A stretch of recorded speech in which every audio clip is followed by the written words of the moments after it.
في مثل مشهور بيقول: الضحك من غير سبب قلة أدب. بس مش أي ضحكة تملى الدنيا ضحك. الضحك مطلوب أكيد، بس في مكانه وزمانه. مش كل موقف يستاهل نضحك عليه، ومش كل وقت نضحك فيه بيكون صح. الضحك اللي ليه سبب، اللي بيطلع من القلب لما بتكون فرحان، لما بتكون مبسوط، لما بتكون عايش اللحظة بثقة، ده الضحك الحقيقي اللي بيدفي القلب وبيرفع من الروح.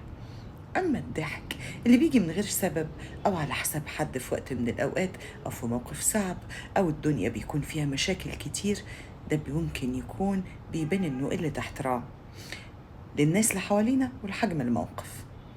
خلي ضحكتك حكيمة، ضحكتك في وقتها الصح، عشان تكون قوي والناس تفهمك بطريقة صح وحلوة.